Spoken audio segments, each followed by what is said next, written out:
There comes a subtle realization, one that doesn't announce itself with fanfare, that most of what disturbs your peace isn't nearly as random as it first appears. A careless remark lingers for hours, a minor slight echoes in your mind long after it happened.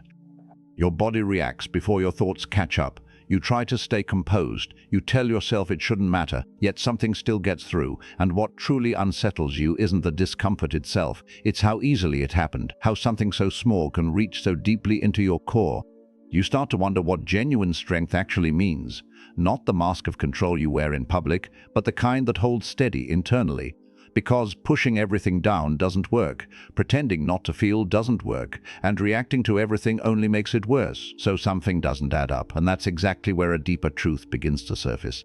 As Carl Jung once said, "I am not what happened to me, I am what I choose to become." That single sentence shifts the center of your life away from external events and toward your internal relationship with them. You stop searching the outside world for stability. You start paying attention to how your own mind constructs meaning, because real resilience isn't about becoming immune to life. It's about becoming conscious enough that circumstances no longer define who you are. You've likely told yourself that your pain comes from other people, their harsh words, their cold actions, their absence when you needed them most. Someone disrespects you and anger rises before you can blink. Someone walks away and it feels like something inside you has been taken. Someone ignores you and a quiet tension builds, as if your worth has just been measured. These reactions feel automatic, almost built into the situation itself. But if that were completely true, everyone would react the same way to the same events, and they don't. Some people remain steady in moments that shatter others. Some hear the same words and feel nothing at all. The moment you notice this, a shift begins. You realize that two people can go through the same event and walk away with completely different emotional outcomes. The event didn't change. What changed was the interpretation, and that's where things become uncomfortable, because it challenges the belief that your emotional state is controlled by the outside world. It suggests something deeper, that what you feel is not just a reaction, but a meaning assigned so quickly it feels like reality itself. But meaning is not fixed. It's influenced by memory, expectation, fear, and identity. And once you see that, you understand why the same moment can either devastate you or pass through you without leaving a mark. This is where most people hesitate, because accepting this means giving up a certain kind of certainty. It's easier to believe the world is the cause of your suffering. That way, responsibility stays outside of you. But the Stoics saw this differently. They understood that between what happens and how you feel, there is a space, a gap where interpretation forms, often without your awareness, and in that space lies the real source of your suffering. It's not just the event. It's what you decide it means about you. That realization is uncomfortable because it puts you face to face with your own patterns, the tendency to take things personally, the habit of assuming rejection where there was simply indifference. The quiet need to be seen, approved, validated. These patterns didn't appear from nowhere. They've been built over time. But once you start paying attention, you see how fast your mind moves. A delayed response becomes rejection. A neutral expression becomes disapproval. A disagreement becomes a personal attack. None of these meanings exist in the event itself.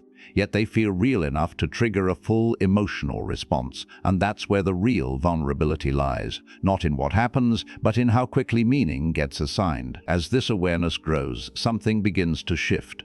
You start to see that your first reaction is not the whole picture. Between that reaction and your response, there is a gap, small but powerful. In that gap, you can separate what actually happened from what you assumed it meant. You can question it, you can slow it down, and that alone is enough to weaken the automatic grip these moments have over you. Over time, this changes how you experience reality. Situations that once felt overwhelming begin to feel manageable.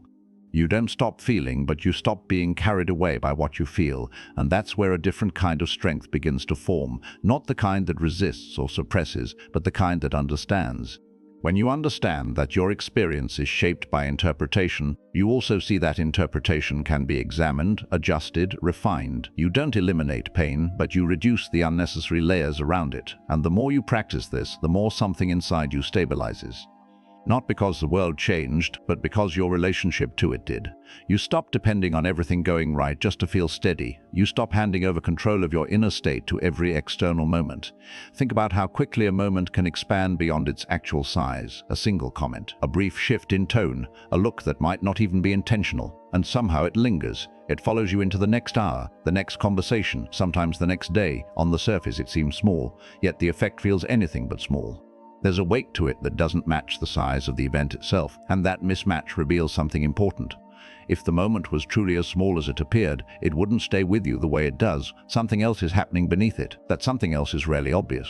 It operates quietly, shaping your reaction before you can question it. What you feel seems immediate and justified, but if you slow it down, you notice the reaction didn't come from nowhere. It connected to something already there, a memory you didn't recall.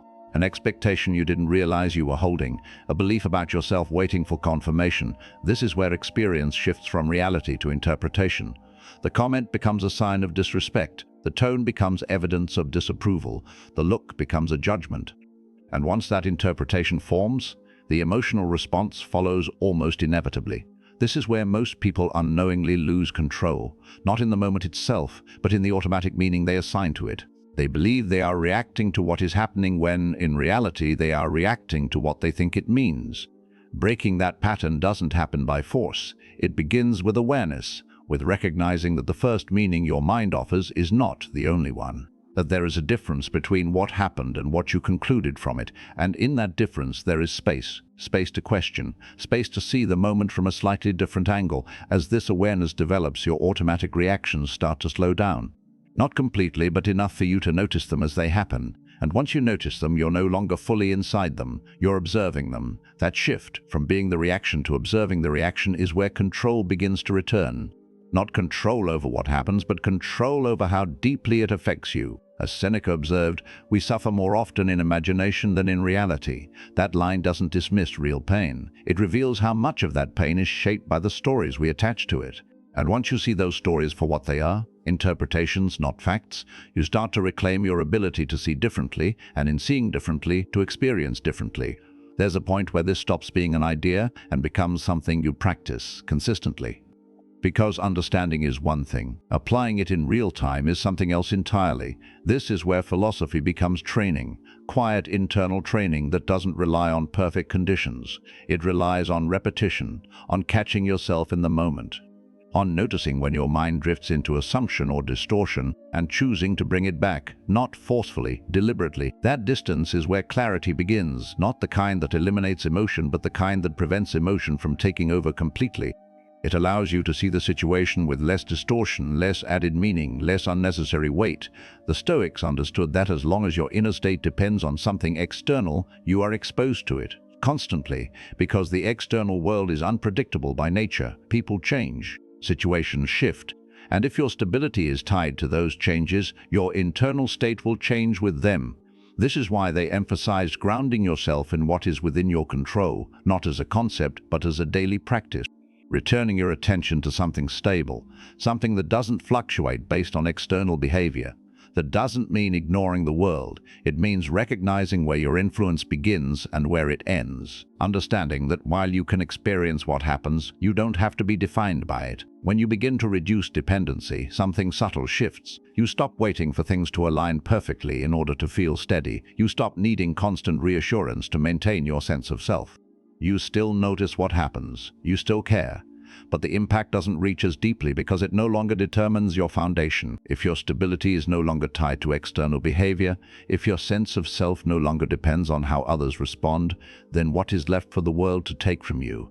That anchor is built gradually, through awareness, through the repeated act of returning your attention to what you can actually influence. In that process, the world doesn't become easier, but your relationship to it becomes clearer. It's easy to misunderstand this.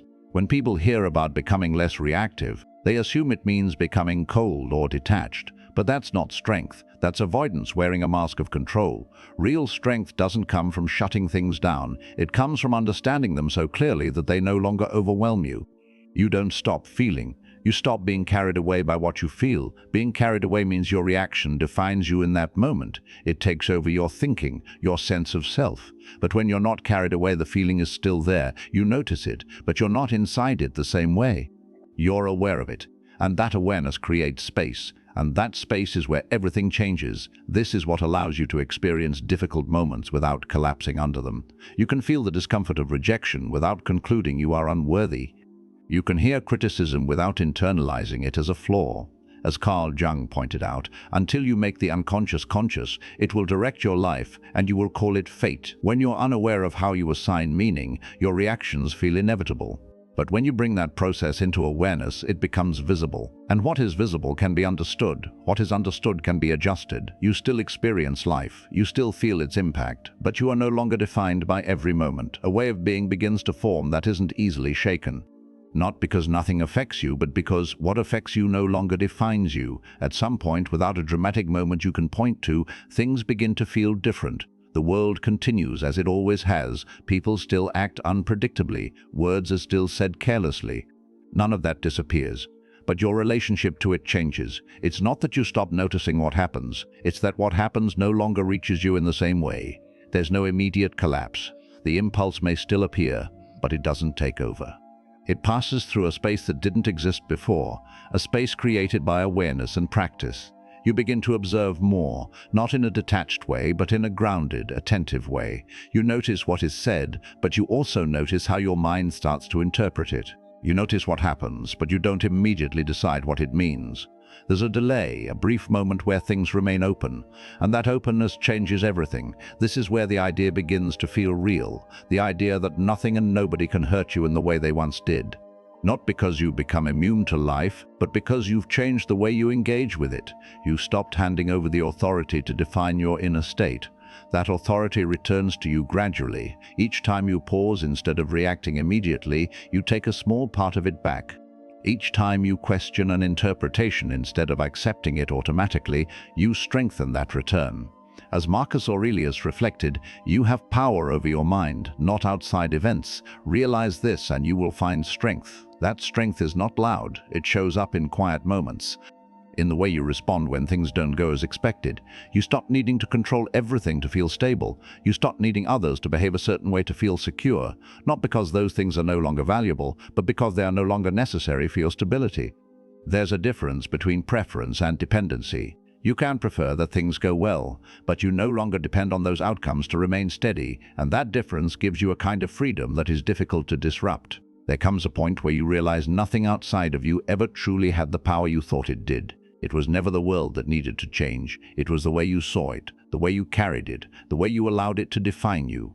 And once that shifts even slightly, you begin to move differently, calmer, clearer, harder to shake, not because life got easier, but because you did. If this spoke to something real inside you, take a moment to like this video and subscribe to MindShift Philosophy. This path isn't walked alone. Thank you for being here.